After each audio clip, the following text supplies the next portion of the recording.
प्रिय श्रद्धालुओं, जय श्री कृष्ण, जय श्री राम, जय श्री राधे राधे, जय श्री महाकाल। इस प्रवचन में आपको श्रवण कराएंगे, यदि स्वयं देवगुरु बृहस्पति ही साक्षात मिथ्या भाषण में प्रवृत्त हो गए, तब रजोगुण तथा तमोगुण से युक्त कौन प्राणी सत्यवादी हो सकेगा। इस प्रकार तीनों लोगों के मिथ्या परायण हो जाने पर धर्म की स्थिति कहाँ होगी और सभी प्राणियों की क्या दशा होगी। भगवान विष्णु, ब्रह्मा, इंद्र तथा और जो भी दूसरे महान देवगण सब कुछ छल कार्य में निपुण हैं, तब मनुष्यों की बात ही क्या। सभी देवता और तपोधन मुनिगण की काम तथा क्रोध से संतप्त और लोभ से व्याकुल चित्त होकर छल प्रपंच में तत्पर रहते हैं। हे मानद, जब वशिष्ठ, वामदेव, विश्वामित्र तो गुरु बृहस्पति ये लोग भी पाप कर्म में संलग्न हो गए, तब धर्म की क्या दशा होगी। इंद्र, अग्नि, चंद्रमा और ब्रह्मा तक के काम के वशीभूत हो गए, तब हे मुने आप ही बताएं कि इन भुवनों में शिष्टता कहाँ रह गई।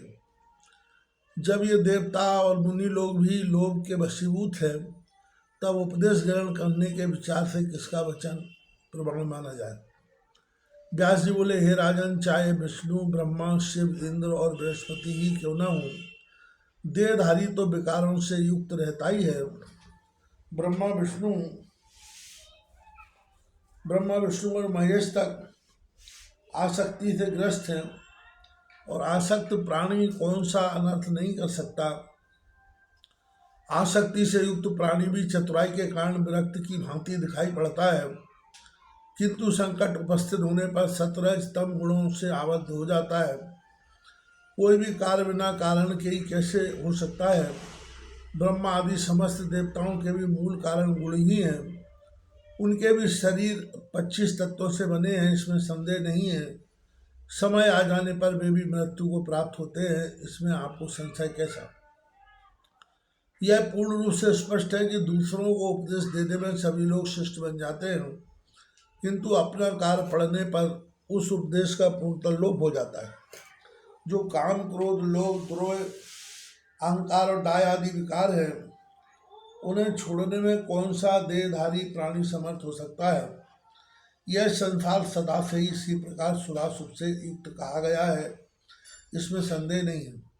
अतएव देहधारी प्राणी काम आदि भावों से ग्रस्त हो ही जाता है।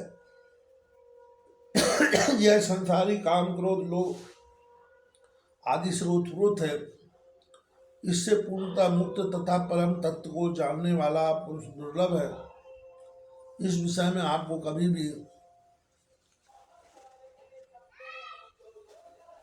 विस्मय नहीं करना चाहिए। जो इस संसार में काम, क्रोध आदि विषयों से डरता है, वह विवाह नहीं करता, वह समस्त प्रकार की आसक्तियों से युक्त होकर निर्भीकता पूर्वक विचरता है।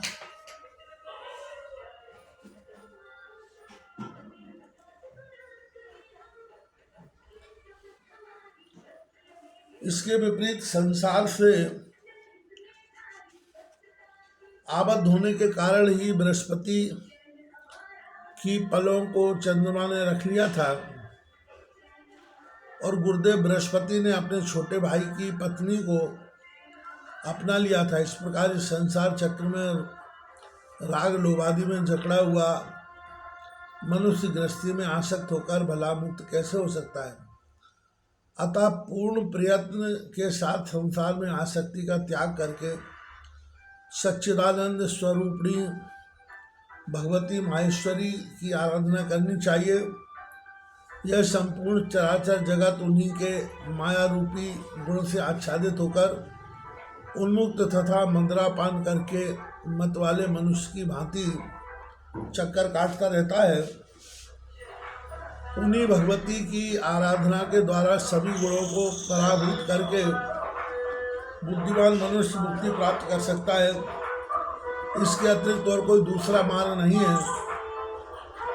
आराधित होकर महेश्वरी जब तक कृपा नहीं करती, तब तक सुख कैसे हो सकता है। उनके सदस्य दयावान दूसरा कौन है। अतः निष्कपट भाव से करुणा सागर भगवती की आराधना करनी चाहिए, जिनके भजन से मनुष्य जीते जी मुक्ति प्राप्त कर सकता है। दुर्लभ मनुष्य तन पाकर जिससे उन महेश्वर की भगवती की उपासना नहीं की, वह मानो अंतिम सीढ़ी से फिसल कर गिर गया। मैं तो यही धारणा रखता हूँ, संपूर्ण विश्व अहंकार से आच्छादित है, तीनों गुणों से युक्त है तथा असत्य से बंधा हुआ है, तब प्राणी मुक्त कैसे हो सकता है। अतः सब कुछ छोड़कर सभी लोगों को भगवती भुवनेश्वरी की आराधना उपासना करनी चाहिए। व्यास जी बोले, हे राजन, तब गोपनीय ढंग से शुक्राचार्य का स्वरूप देवगुरु ने जो कुछ किया वह मैं बताता हूँ, आप सुनिए। देवगुरु बृहस्पति ने दैत्यों को बोध प्रदान किया, तब उनको अपना गुरु समझकर और उन पर पूर्ण विश्वास करके सभी दैत्य उन्हीं के अनुसार व्यवहार करने लगे और विद्या प्राप्ति के लिए उनके शरणागत हुए। देवगुरु बृहस्पति ने भी उन्हें बहुत ठगा।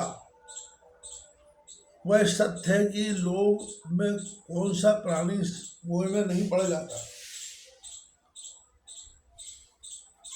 जब जयंती के साथ विहार करते प्रतिज्ञा संबंधी 10 वर्ष की अवधि पूर्ण हो जाने पर शुक्राचार्य अपने यजमानों के बारे में विचार करके जयंती के से कहा कि हे सुनैने, मेरे पुत्र आदर्श दैत्यगण देवताओं के पास कालक्षेप कर रहे हैं, मैं उनसे मिलने जा रहा हूँ।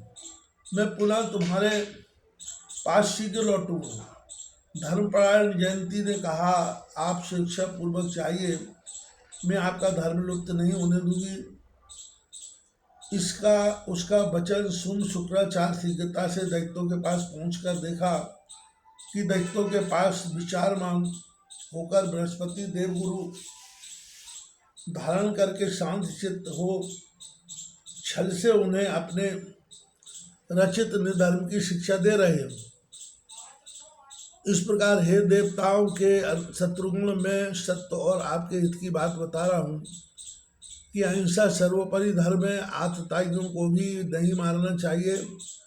इस प्रकार शास्त्र विरोधी बातें कहते बृहस्पति को देख शुक्राचार्य चकित वो सोचने लगे कि ये देवगुरु तो मेरा शत्रु है। इस धूर्त ने मेरे यजमानों को ठग लिया।